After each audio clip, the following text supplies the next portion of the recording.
ಯಾವಾಗಲೂ ಕೇಳ್ತಾ ಇದ್ರಿ ಸರ್. ನಿನ್ನೆ 26,000 ಕೋಟಿ ಬೇಡಿಕೆಯನ್ನು ಸಿಎಂ ಅವರು ಪ್ರಧಾನಿಗಳ ಮುಂದಿಟ್ಟಿದ್ದಾರೆ ಸರ್.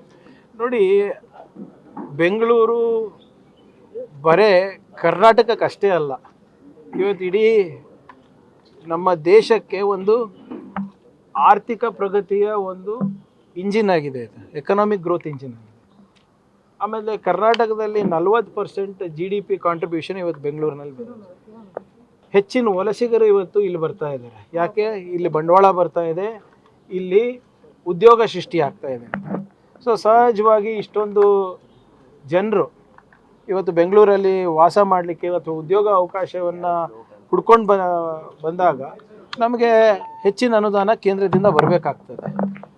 ಕಾರಣ ಇಷ್ಟೇ, ಯಾಕಂದರೆ ನಾವು IT ಇರ್ಬೋದು, GST ಇರ್ಬೋದು, IT ಎಕ್ಸ್ಪೋರ್ಟ್ಸ್ ಇರ್ಬೋದು, ಸಾಕಷ್ಟು ಕೊಡ್ತಾ ಇದ್ದೀವಿ.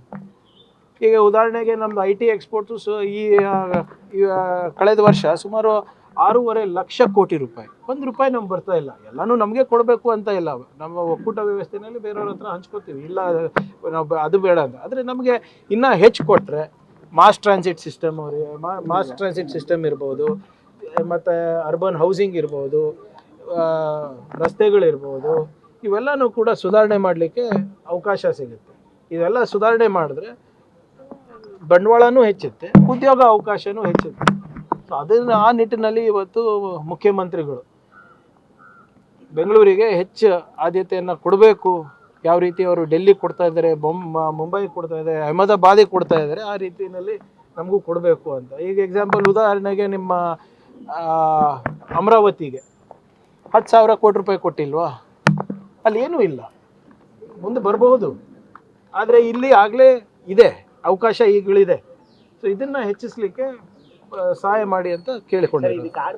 ಕಲ್ಯಾಣ ಕರ್ನಾಟಕ ಭಾಗಕ್ಕೂ ಅನುದಾನ ಕೊಡಿ ಅಂತ ನೀವು ಕೇಳ್ಕೊಂಡು. ನೋಡಿ, ನಮ್ಮ ಈ ಆರ್ಟಿಕಲ್ 371J ಏನಿದೆ, ಮಹಾರಾಷ್ಟ್ರದಲ್ಲಿ ಮ್ಯಾಚಿಂಗ್ ಗ್ರ್ಯಾಂಟನ್ನು ಕೇಂದ್ರ ಸರ್ಕಾರ ಕೊಡುತ್ತೆ.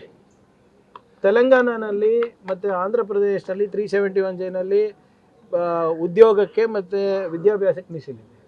ಇವೆರಡೂ ಸೇರಿಸಿ ನಮ್ಮ ಒಂದು ಕರ್ನಾಟಕದಾಗಿರೋದು. ಈಗ ಆಲ್ಮೋಸ್ಟ್ ನಮ್ಗೆ ಉದ್ಯೋಗದಲ್ಲಿ ಮೀಸಲಾತಿ ಇದೆ, ವಿದ್ಯಾಭ್ಯಾಸದಲ್ಲಿ ಮೀಸಲಾತಿ ಇದೆ. ಅನುದಾನ ಇವತ್ತು ಈಗ ಬರೀ ರಾಜ್ಯ ಸರ್ಕಾರದಿಂದ ಬರ್ತದೆ. ಅದು ಮ್ಯಾಚಿಂಗ್ ಗ್ರ್ಯಾಂಟ್ ಕೊಟ್ಟರೆ ಇನ್ನು ವೇಗದಲ್ಲಿ ನಾವು ಅಭಿವೃದ್ಧಿ ಮಾಡ್ಬೋದು. ಈಗೇನು ಆಸ್ಪಿರೇಷನಲ್ ಡಿಸ್ಟ್ರಿಕ್ಟ್ಸ್ ಅಂತ ಏನು ಕೇಂದ್ರ ಸರ್ಕಾರ ಒಂದು ರೂಪರೇಷೆ ಹಾಕ್ಕೊಂಡಿದೆ, ಅದರಲ್ಲೇ ಕೊಡಿ ಅಂತ ನಾವು ಕೇಳ್ತಾ ಇರೋದು.